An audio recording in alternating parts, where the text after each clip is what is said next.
모두 주님의 은혜와 사랑이 가득하시기를 바랍니다. 오늘 말씀은 창세기 19장 29절 말씀을 중심으로 나를 생각하사, 이런 제목으로 함께 말씀을 나누기를 원합니다. 말씀 가운데 역사하여 주시는 하나님의 은혜를 깊이 체험하는 귀한 시간 되시기를 바랍니다.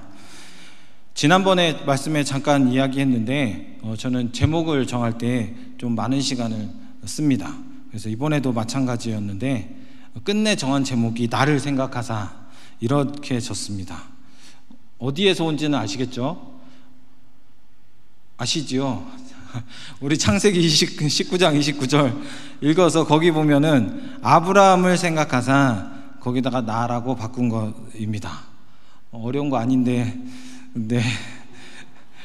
오늘 말씀은 소돔과 고모라 멸망 사건의 마지막 부분에 해당하는 말씀입니다. 소돔과 고모라의 멸망 사건, 그 전체 결론과도 같은 말씀입니다. 소돔과 고모라 멸망 사건은요, 소돔과 고모라의 죄악이 극심하여서 유황과 불이 비같이 쏟아져 쓸어버린 사건입니다. 그 가운데 살아난 사람은 롯과 두 딸 뿐이었습니다. 원래 탈출할 때는 4명이었죠. 누구죠? 한 명이? 롯의 아내가 있었는데 뒤를 돌아봐서 소금 기둥이 되어버렸습니다. 소돔과 고모라 멸망 사건에서 아브라함은 직접적인 연관성이 없습니다.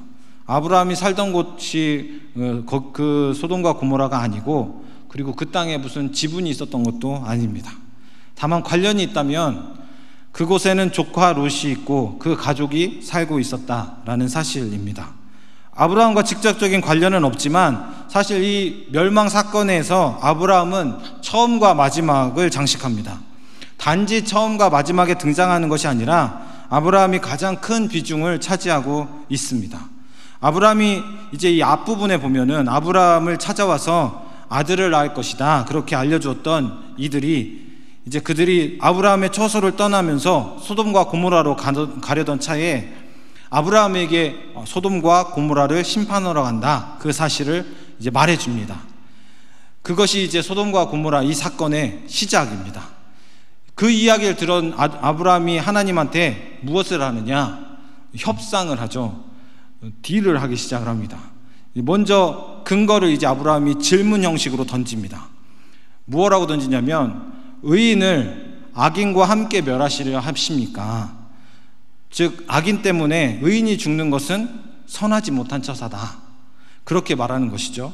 그렇게 말하면서 몇 명을 제시하죠? 50명을 제시합니다. 의인 50명이 있는데도 멸하시겠습니까? 같이 멸하는 것은 정의로운 것이 아닙니다. 그때 하나님께서 말씀하시죠. 의인 50명을 찾으면 그들로 인해서 전 지역을 용서하겠다. 이제 일반적인 경우면 이렇게 얘기하면 끝나야 정상인데, 다시 한번 아브라함이 제시합니다. 그 중에 5명이 부족하면 어떻게 하시겠습니까? 5명 적은 것 때문에 나머지 의인을 다 멸망시키시렵니까? 그것은 옳지 못한 것입니다. 말장난 같죠? 그렇지만 하나님께서 거기에 뭐라고 대답하죠? 오케이 하십니다. 45명으로도 멸망하지 않겠다. 이 소돔과 고모라 사건을 다 아시겠지만 거기서 끝나지도 않습니다.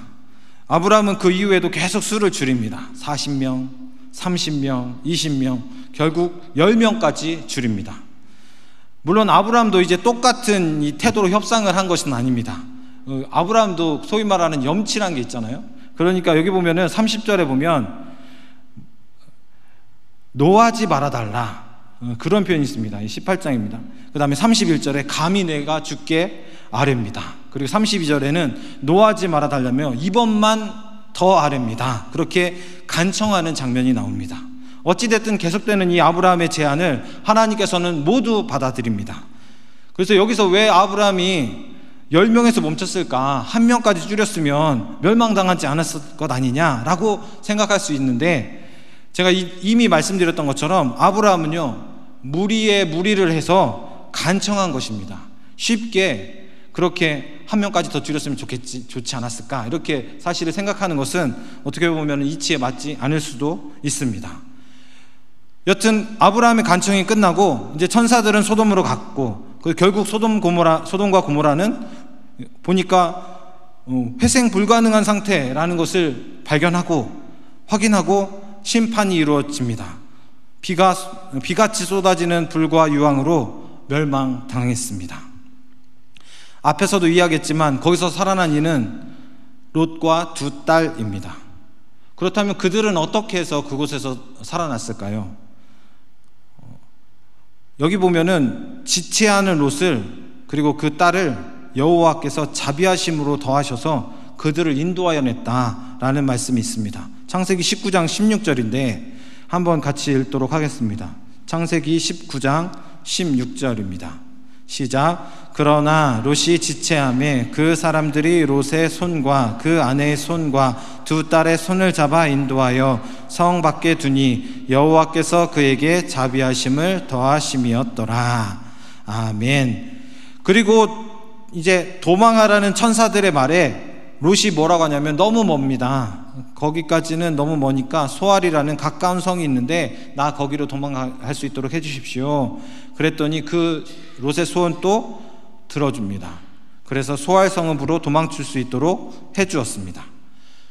이제 롯이 소알로 들어갔습니다. 해가 돋습니다. 하늘에서 불과 유황이 비처럼 쏟아져서 소돔과 고모라가 초토화되었습니다. 멸망당했습니다. 그 다음에 아브라함이 나옵니다. 그 결과를 보는 장면이 27절, 28절에 나옵니다. 우리 함께 읽도록 하겠습니다. 27절, 28절입니다. 시작. 아브라함이 그 아침에 일찍 일어나 여호와 앞에 서 있던 곳에 이르러 소돔과 고모라와 그 온 지역을 향하여 눈을 들어 연기가 옹기가마의 연기같이 치솟음을 보았더라. 아멘. 그리고 우리가 읽은 본문이 마지막 결론적인 말씀입니다. 소돔과 고모라의 심판에서 롯이 살아난 이유가 무엇이냐? 그것은 하나님께서 심판하실 때 심판 중에 아브라함을 생각하셨기 때문에 그들을 건져주셨다라고 말씀하고 있는 것입니다. 오늘 말씀 19장 29절 다시 한번 읽습니다. 시작. 하나님이 그 지역의 성을 멸하실 때에 곧 롯이 거주하는 성을 엎으실 때에 하나님이 아브라함을 생각하사 롯을 그 엎으시는 중에서 내보내셨더라. 아멘. 저는 소돔과 고모라 이 멸망 사건에서 두 가지 부분에서 주목하고자 합니다. 하나는 아브라함은 롯을 위해서 기도하지 않았다는 점입니다. 아브라함은요, 하나님과 협상할 때, 기도할 때 그의 기도는 롯에게만 국한시키지 않았습니다.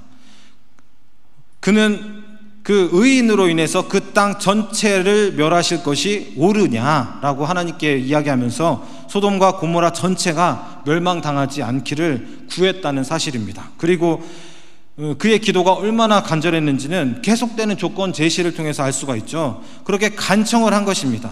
만약에 롯과 그의 가족들만 그 가족들만을 위해서 기도했다면 아브라함의 기도의 이 목소리는, 기도의 언어는 달랐어야 맞습니다. 그렇지만 아브라함은 그렇게 기도하지 않고 그 땅 전체가 멸망당하지 않기를 위해서 기도한 것입니다. 여기서 우리의 기도의 범위를 한번 돌아보는 시간 되었으면 좋겠습니다. 이것은 우리의 그 기도의 범위를 되돌아보는 좋은 본보기가 아닐까, 저는 그렇게 생각하였습니다. 흔히 다른 사람들을 위하여서 하는 기도를 뭐라고 하죠? 중보기도라고 합니다. 그렇죠? 조금 더 넓혀서 나 외에 다른 이들, 다른 단체나 사건이나 그런 것들을 위해서 기도할 때, 그런 것을 위해서 기도하는 것을 중보기도라 이렇게 이야기합니다. 그런데 그것을 얼만큼 간절하게 하고 있는가, 그리고 그것을 얼만큼, 그 범위가 얼만큼 넓게 생각하고 나는 지금 기도하고 있는가 한번 생각해 볼 문제입니다. 사도 바울도 디모데에게 이제 기도에 관해서 권면하기를 뭐라고 했냐면, 임금들과 높은 지위에 있는 모든 사람을 위하여 하라, 그렇게 디모데전서 2장 2절에 권면합니다. 세상의 위정자들을 위하여서 기도하라, 그런 것입니다. 왜냐하면 하나님은 모든 사람이 구원을 받으며 진리를 아는 데 이르기를 원하시기 때문에 그렇다, 그렇게 권면을 하였습니다. 우리의 기도의 범위는 넓어야 될 줄 믿습니다. 나라와 민족을 위해 기도하고 정치와 경제와 사회, 그 영향력이 있는 이들, 그리고 소외된 이들을 위해서 모두를 위해서 우리는 기도해야 될 줄 믿습니다. 그런데 그것이 참 어려운 일입니다. 기도하지 못하게 방해하는 요소들이 굉장히 많은데, 가장 어려운 것은 뭘까요? 그런 사람들을 위해서 기도하는 것, 위정자들을 위해서 기도하는 것, 그들이 형통하기를 원하는 것, 그런 것을 위해서 기도해야 되는데 마음 가운데 그것을 원치 않습니다. 그래서 사실은 중보 기도하기가 너무나 어렵지 않나 생각합니다. 오죽하면 우리나라 속담에 뭐가 있죠? 사촌이 땅 사면 어디가 아파요? 배가 아프다, 이런 속담이 있습니다. 사촌이 잘 되면 좋아야 되는데 배가 아프죠. 이웃이 잘 되면 머리가 아프고요. 악습과 악행이 반복하고 속여 취한 재물로 형통하는 기업이나 장사꾼들을 보면 그 재물 모으는 것 때문에 분이 나서 잠도 잘 못 자는 사람들도 있습니다. 여기 있는 분들도 있는 것 같습니다. 막 뉴스 보면서 막 소리치고 손가락질하고, 저 사람들은 왜 이렇게 잘 나가지? 나는 이렇게 못 나가는데. 그러니까 중보기도까지는 상상조차 못하는 것이죠. 중보기도는 저주기도가 아닙니다. 그들을 위해서 중보하라는 것은 저주하라는 뜻이 아닙니다. 그런데 그렇게 하라는 것이 말씀이고요, 그 본을 보인 것이 아브라함입니다. 아브라함은요, 소돔과 고모라 땅을 위해서 기도했습니다. 왜냐하면 하나님은 긍휼의 하나님이시기 때문에 그랬습니다. 하나님은 긍휼이 풍성하신 분이시기 때문입니다. 하나님께서는요, 모든 사람에게 이른 비와 늦은 비를 주시고요, 하나님께서는 모든 사람을 위해서 때에 따라 계절을 바뀌게 해주시고 호흡으로 살아갈 수 있도록 해주십니다. 그렇기 때문에 오늘 말씀을 통해서 주목해야 할 다른 한 부분이 있는데, 그것은 바로 하나님께서 아브라함을 생각하셔서 롯을 구해주셨다라는 사실입니다. 롯에게 다시 한번 기회가 주어진 것입니다. 물론 베드로 후서 2장 7절에 무슨 말씀이냐면, 무법한 자들의 음란한 행실로 말미암아 고통당하는 의로운 롯을 건지셨다, 이런 말씀이 있습니다. 롯을 의인으로 말씀을 하고 있는데, 오늘 말씀 이 창세기 19장에 보면은 그것보다도 명시적으로 가장 큰 이유는 무엇이냐? 아브라함을 생각하셔서 롯은 심판을 면한 것입니다. 아브라함 때문입니다. 중보기도해야 하는 이유가 무엇이 있습니까? 많은 이유가 있는데 그 중에 한 가지를 꼽으라면 한 번 더 기회를 주시기 때문에, 한 번 더 기회가 주어지기 때문에 중보기도해야 한다 말씀을 드리고 싶습니다. 아브라함을 생각해서 롯에게 기회가 찾아왔습니다. 멸망의 성에서 옮겨 주셨습니다.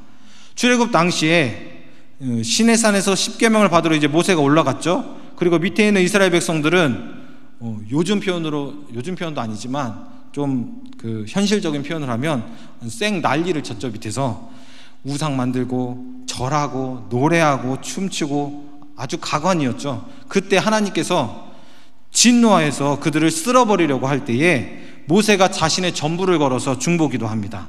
우리 함께 찾아보기를 원하는데 출애굽기 32장 31절 32절입니다. 출애굽기 32장 31절 32절입니다.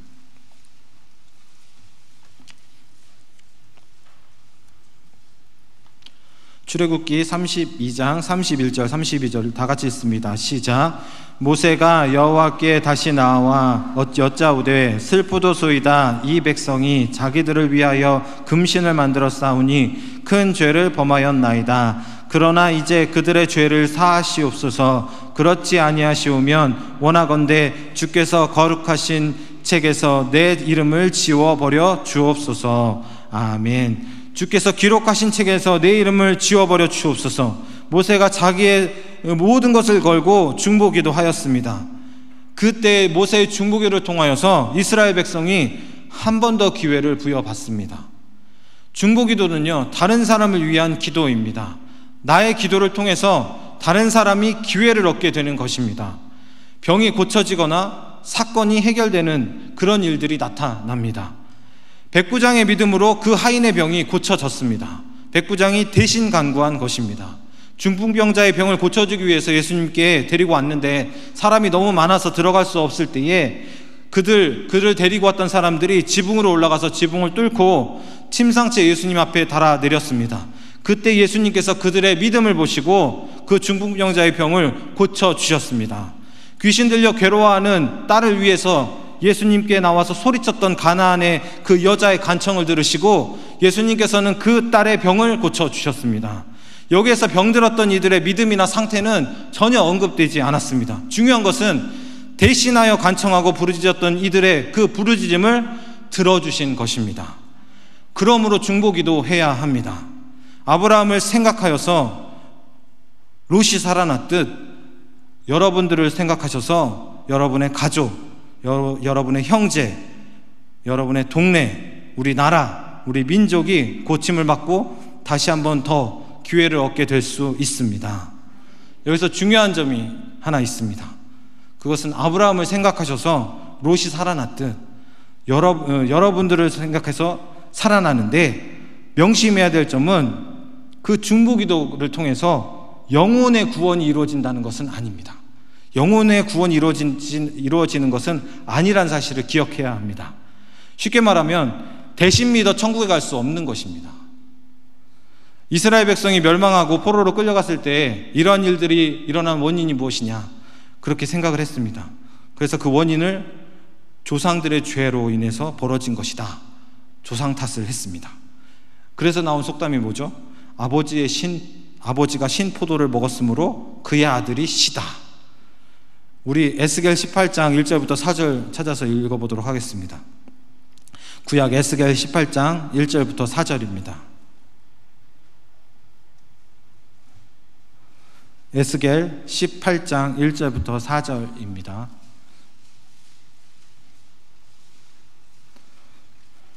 다 같이 1절부터 4절까지 읽겠습니다. 시작. 또 여호와의 말씀이 내게 임하여 이르시되 너희가 이스라엘 땅에 관한 속담에 이르기를 아버지가 신 포도를 먹었으므로 그의 아들의 이가 시다고 함은 어찌 됨이냐. 주 여호와의 말씀이니라. 내가 나의 삶을 두고 맹세하노니 너희가 이스라엘 가운데서 다시는 이 속담을 쓰지 못하게 되리라. 모든 영혼이 다 내게 속한지라. 아버지의 영혼이 내게 속함같이 그의 아들의 영혼도 내게 속하였나니 범죄하는 그 영혼은 죽으리라. 아멘. 범죄하는 그 영혼이 죽는 것입니다.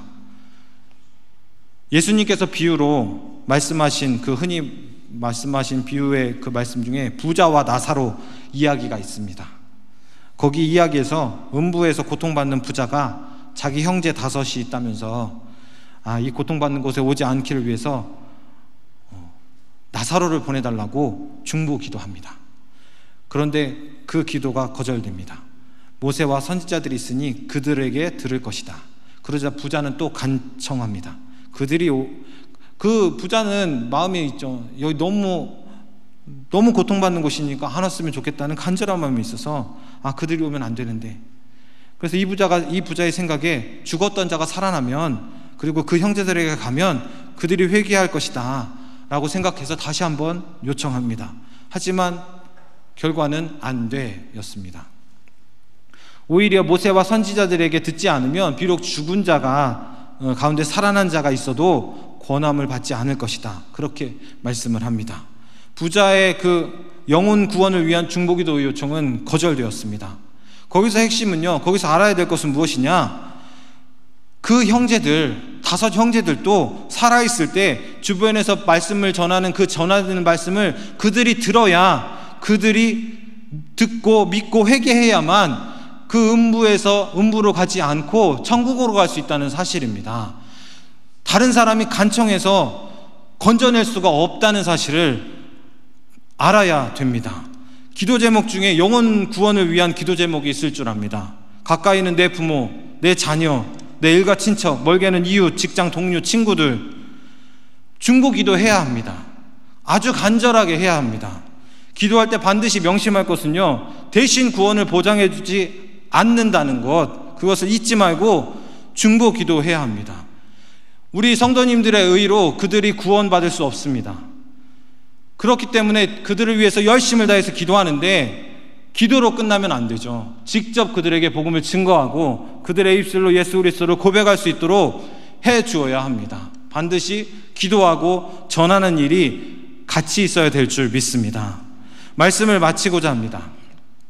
말씀을 마치면서 글 하나 읽어주고 싶은데, 신앙소 가듯이 읽어주고 싶어서 연주를 부탁드리겠습니다. 신앙송처럼 읽어줘야 되면 반주가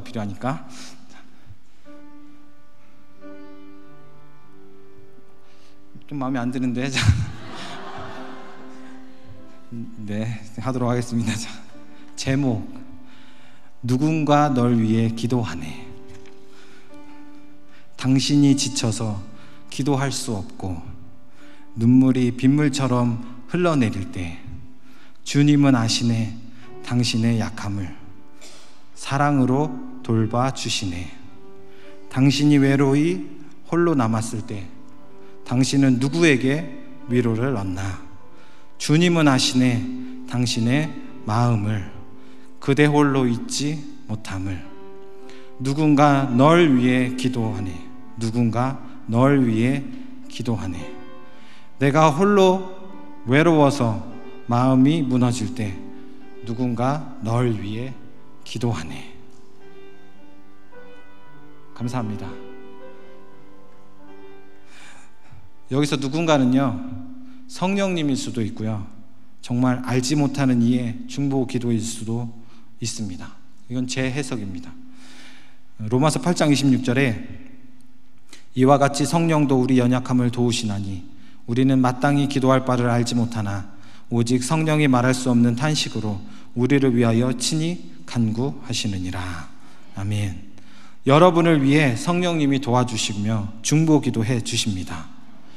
그러므로 기도해야 하겠습니다. 특별히 개인보다 다른 사람, 나라와 민족, 선교와 세계 열방을 위해 기도해야 하겠습니다. 강박한 마음을 버리고 긍휼을 구하는 기도를 해야 하겠습니다.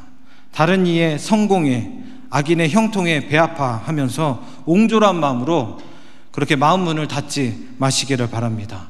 주의 긍휼이 없었으면 우리도 여전히 지금 사망의 그늘에서 허우적거리는 인생일 수밖에 없습니다.